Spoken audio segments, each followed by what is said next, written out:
Hey everyone, it's Erin with Hail Varsity. I'm joined by Greg Smith, recruiting extraordinaire, also of Hail Varsity, and we are back already, but this time with a recruiting question of the week. Obviously, we just recapped the spring game a couple of days ago with a ton of visitors on campus.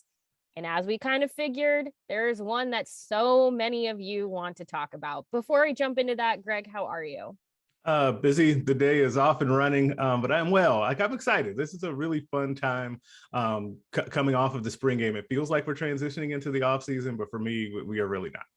I mean, it's going to be busy because when you have over 100 visitors and you're getting into camp season, things are going to get rolling very quickly. So that should be just a reminder for everyone that this recruiting question of the week is not going anywhere anytime soon. Right. So always be sure to leave questions, comments, and you might see them answered in a future video.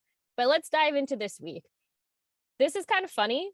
It was like a multiple Tyler squared. Two different Tylers asked you on Twitter about Ochaun Mathis. What are the chances of him committing to Nebraska? But also, what is the timetable for his announcement? We knew this was going to be a big talking point. He's a big time recruit. A lot of people are excited about him. He was on campus. So, Greg, the Tylers would like to know timetable and chances that he commits to Nebraska. Man, shout out to the Tylers. I appreciate the Tylers for asking the question. And yeah, so if you don't know, Ochaun Mathis, the TCU transfer, defensive line pass rush specialist, he was on campus this weekend for an official visit. It was his first official visit during his transfer time or his time inside the transfer portal, however you want to term that. So Nebraska had a really good opportunity to kind of set the tone and set the bar for what his visits are going to look like. And being down there on the field while he was down there pregame, you could definitely see that he got a ton of attention from everyone, right? Is whether it was Nebraska players coming up to him, Nebraska coaches, Trev Alberts came and talked to him, Jason Peter came and talked to him. Like there were just a number of people, like there were no shortage of people talking to him, in addition to the fact that he basically had kind of a personal staffer with him the entire time that he was out at midfield. And for those wondering, that is different than how that normally goes with those visitors. Is usually they're kind of out there at midfield, but they get to spend a lot more time by themselves, kind of observing everything. That was not the case with Ochaun Mathis and his family that was out here. As far as Nebraska's chances, I would say that they are fair at least, right? Anytime you roll out the red carpet for someone like that, and you have the package of things that Nebraska can put together to sell a particular recruit and his family that was here, I think it's really important to continue to note that he had several family members here with him as well. Nebraska is a place that traditionally does really well on those visits with family members, particularly parents, when they want to know how their student athlete or how their son is going to be taken care of both on and off of the field. And so I think Nebraska put itself in good position, but it's a little bit of a mystery because we don't know where those other visits are going to go, right? Like I don't know at this point who else he's going to take official visits to. He's already taken an unofficial visit to Texas, but we'll see what kind of transpires from here on the visit front. And I mean, if you even just go to his Twitter account, which I have to say, this is the strangest part about like the transfer portal for me. And I understand I keep just referring to him as a recruit. I guess that's accurate, but at the same time, he's a transfer. But he's being recruited. The whole thing is just transfer portal makes things very interesting. But what I was going to say is you go to his Twitter account and his whole top photo is TCU and everything else, but then you see his most recent media and it's all Nebraska photos. So it's just kind of such a juxtaposition to see the current school versus the schools that they're visiting. But if you look at those photos, and the reason I wanted to point it out is, I mean, he received quite the full treatment. We now know with change in policy, they're allowed to do things a little bit differently with these recruiting photos. And I mean, he's not only got a king's chair that he's sitting in with his whole family around him, but Scott Frost joined him for one of these photos, which was definitely something that I don't think you see all that often. But on top of it, they made him his own recruiting video. They rolled out the red carpet for him. Yes, they absolutely did. And that rule changed to allow schools to actually make promotional material for recruits or prospects. I think is a big one for teams that have continued to build these media departments. And we know that Nebraska's department is very good at this, right? And I thought that the video that they made for him was good. That rule change also, by the way, includes commitment videos. So like if someone does commit, Nebraska is now allowed to make their own recruit or commitment video for the prospect as well. So that would be interesting to see when Nebraska does get the ball rolling with commitments again. But I'm glad you noted that Scott Frost was in a photo, because I was racking my brain trying to figure out if I've ever seen that since Scott Frost has been here. I think that maybe there was a Ty Robinson photo, maybe. Other than that, like that just goes to show you how big of a deal that they view Ochaun Mathis potentially coming to this program. And I think that he has to feel pretty good about that. Like there's no way that Ochaun Mathis walked away from this weekend not feeling like Nebraska did everything they could to show them how much they want him on campus. And I think this is going to be one where up until his decision is final and it's made, people are going to continue, rightfully so, continue to talk about. There are certain players that when they become when they get on like the target of Husker fans, like they get on the radar, that's the word I was looking for, they become almost like pseudo celebrities in this time frame. And there were definitely two of those pseudo celebrities on Saturday. One was Ochaun, one was Dylan Raiola. I mean, Dylan was literally taking photos with people's babies. They're passing them over the fence to take photos with him. I'm going to say a name that's going to maybe like send some shivers down some people's spines, but it reminded me a little bit of Brendan Radley Hiles, Bookie, when he was at Nebraska for his visits and he had become a sort of pseudo celebrity. I'm not saying that that's what's going to end up happening with Ochaun or with Dylan or whomever, that they're going to pick Nebraska or not.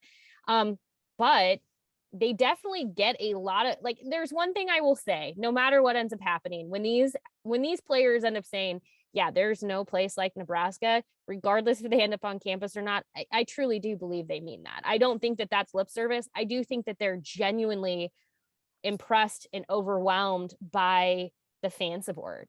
I think that is honestly one of the things that differentiates Nebraska from most places. And so if nothing else, Ochaun, Dylan, you name it, they're probably walking away from this weekend feeling like, what a fan's support system. If only the fans could be the entire reason for someone to make a decision for a program, of course, that isn't ultimately the only thing that they have to decide on, but it definitely is a big selling point. Yeah, it absolutely is. And every recruit that I've talked to so far about the weekend has said, like exclaimed about how the fan support was over the weekend. And especially guys that have taken visits to other schools and seen what these games and stuff are like at other places. And it is not anything like Nebraska, even though this was the lowest attended spring game, since I think it was 2014 for Nebraska. No, it was like since, I'm going to say another name that's going to trigger people. Oh, no. It was since the Bill Callahan coaching era. I think it was 2004. Oh, okay. So that's great. So sorry, everyone. It's Monday. Look, out there. It's fine. Look, it's fine. People. But yeah, but that's still a lot. But real quick on the timetable, we don't know right now what the timetable is going to be. My feeling is that it's going to be after he takes a few more official visits. But also part of the reason why Ochaun Mathis has not enrolled at another school is that he is still working to graduating at TCU.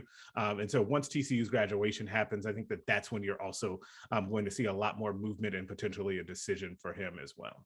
Yes. And I did want to look up so Nebraska has drawn at least 54,000 fans to the Memorial Stadium since 2004. So you take from that what you will as a fan. Like I always say, like, it is what it is.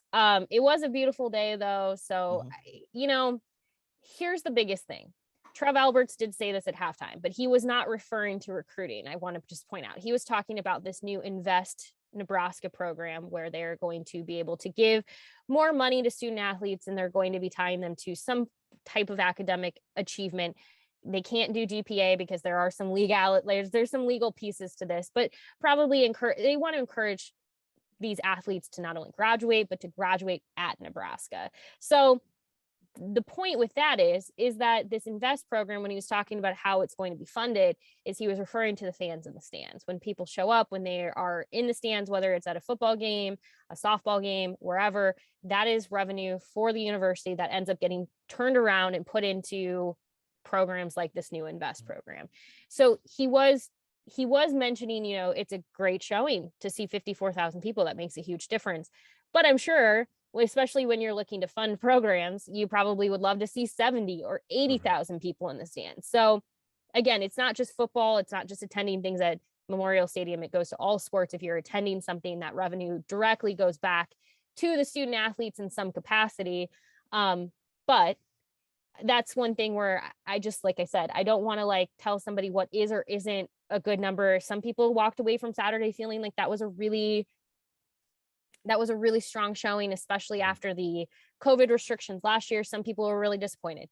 At the end of the day, when it comes to the recruiting specific part of it, the recruits were happy with the number. They felt really like they were impressed by the 54,000 people in the stands. And that's really the extent of what matters in the context of this conversation, is that Ochaun Mathis walked away impressed. So does that ultimately mean anything at the end of the day as far as his ultimate choice? We don't know. We don't know. But I mean, he definitely at least was impressed. Yeah, it can't hurt, right? I think it's one of those things. All of that to say, for those who are what does this all mean? Good question. Someone like Ochaun Mathis, I feel like, is going to be an unknown to so many. I feel like these are the type of players where you're going to hear somebody who's like, my brother's teacher from 15 years ago heard somebody say that he is or isn't interested. And a lot of the times with these type of prospects, they hold a lot of these things very close to the vest. So I have a feeling we're going to be kept guessing right up to the last moment. Yes, I have that same feeling. That's the way that it has gone. Is now we have a lot of experience with this, with Nebraska bringing in transfer players, essentially all of them, right? You think about Casey Thompson, Trey Palmer, all of that was kept very close to the vest. And in fact, some of them, I reported that Trey Palmer was interested in Nebraska, but there was not a lot out there about him even having Nebraska on his radar. And then it feels like he just showed up, right? That's kind of how this goes with transfer players. They just don't do things the same way as your big time high school recruits. It's going to be interesting, but we do appreciate you asking and being interested. It'll be something for Greg to keep his eye on, keep reporting on, letting us know what he hears. So Greg, we appreciate the information. I think some people are going to want to know sooner, but hey, we're all in this together. That's right. But in the meantime, if you want more on whether it's Ochaun Mathis or any other prospect, whether it's a high school recruit or somebody coming out of the transfer portal like Ochaun, we will have plenty more, not only at hailvarsity.com, but also here on this YouTube channel. If you haven't seen them already, Greg has 2 video interviews that are live on this channel from just Sunday, from talking with players who were at the spring game, checking everything out. Really great interviews. So go check those out, but make sure you like and subscribe to this channel, because you will then never miss a video, especially as Greg continues to talk with more of these recruits. But you should also go subscribe to hailvarsity.com. We'd love to have you. There will be more in the recruiting notebook on this topic tonight, 6 p.m. Central. Go ahead and bookmark the recruiting notebook. And as always, Greg, thank you so much for your time, your expertise.